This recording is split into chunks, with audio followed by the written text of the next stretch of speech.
मध्ये आपलं स्वागत। रोहित पवार यांची पत्रकार परिषद सुरू झाली आहे, आपण थेट जाऊया। बिटवीन 28 जानेवारी 2026 ते हे पत्र लिहू सर, म्हणजे अजितदादांचा ॲक्सिडेंट 28 जानेवारीला जो झाला त्या दिवसापासून मी म्हणजे सुनेत्रा काकी या अध्यक्ष होऊपर्यंत मध्ये जर कुणी कुठला पत्रव्यवहार इलेक्शन कमिशनला केला असेल तो नल अँड व्हाईट ठरवला जावा।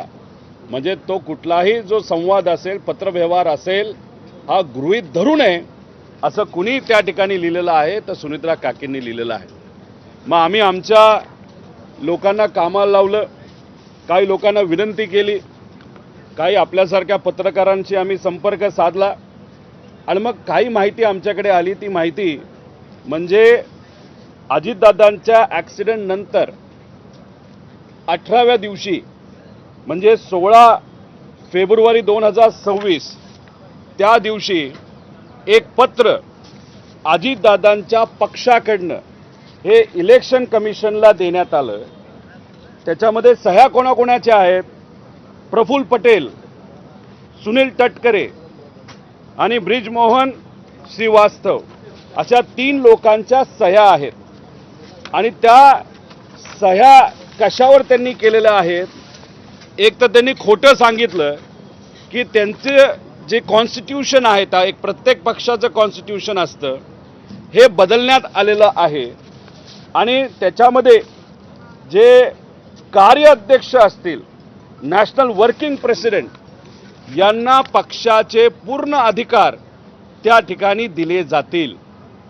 म्हणजे अजितदादांना जाऊन फक्त 18 दिवस झाले होते आणि 16 फेब्रुवारीला हे पत्र इलेक्शन कमिशनला सुनेत्रा काकींना न सांगता, पार्थला न सांगता, बाकी आमदारांना विश्वासात न घेता हे या 3 नेत्यांनी, खास करून प्रफुल्ल पटेल आणि सुनील तटकरेंनी ही ताकद त्या पक्षाची आणि पूर्ण अधिकार जे अजितदादांकडे होते ते पूर्ण अधिकार हे प्रफुल्ल पटेलांना या पत्राच्या माध्यमातून त्या ठिकाणी दिलं गेलं।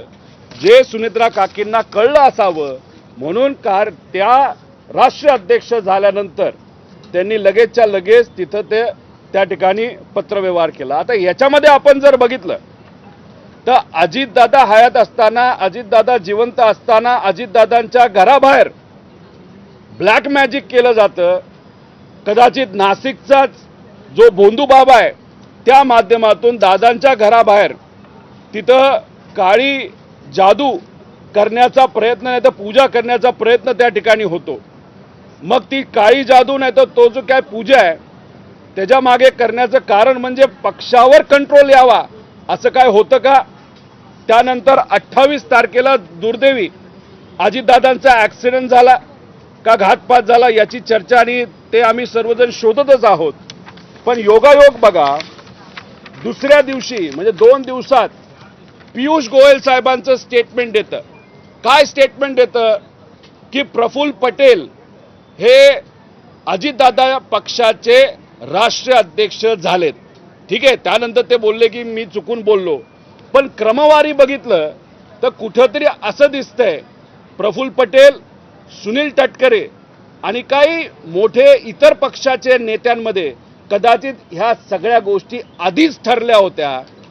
आणि मग या आधीच सगळ्या गोष्टी ठरल्या होत्या, आधीच जर ठरलं होतं की पक्षाचा कंट्रोल घ्यायचा, तर मग जेव्हा अजितदादांची अंत्यविधी होत होती तेव्हा प्रफुल्ल पटेल आणि सुनील तटकरे तिथे आले। काय हेतून तिथे आले होते? त्याच्या मागे 27 तारखेच्या बैठकीचा पण काय हेतू होता? का डिले केलं गेलं? हे कुठं ना कुठंतरी त्या ठिकाणी तपास केला गेला पाहिजे असं आमचं त्या ठिकाणी मत आहे। त्यामुळे हे सगळे डॉक्युमेंट सोशल मीडियाच्या माध्यमातून मी आपल्यापर्यंत आणेलच, पण हे कुठेतरी सिद्ध होतं की प्रफुल्ल पटेल आणि सुनील तटकरेंना पक्षाचा ताबा घ्यायचा होता।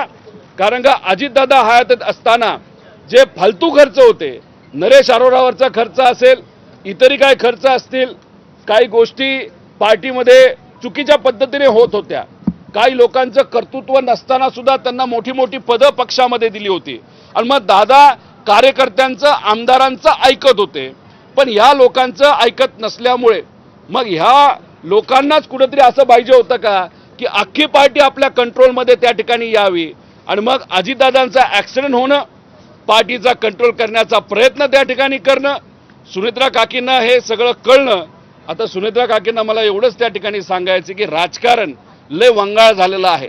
अवतीभोवती जी कोणी लोक आहेत त्यांच्याबद्दलची काळजी आपल्याला घ्यावी लागेल. कार्यकर्ता, पदाधिकारी, आमदार हे आपल्या सर्वांसाठी महत्त्वाचं आहे. आणि मला जे कळतंय अधिवेशनामध्ये दादांच्या ॲक्सिडेंटबद्दल 1-2 आमदार सोडले तर कुठलाही आमदार तिथं बोलला नाही. कारण सुनील तटकरे आणि प्रफुल्ल पटेल यांनी सांगितलं होतं की अजिबात दादांच्या ॲक्सिडेंटबद्दल त्या ठिकाणी तिथं बोलायचं नाही. जय पवार सुद्धा प्रेस कॉन्फरन्स घेणार होते, ती प्रेस कॉन्फरन्स का नाही झाली?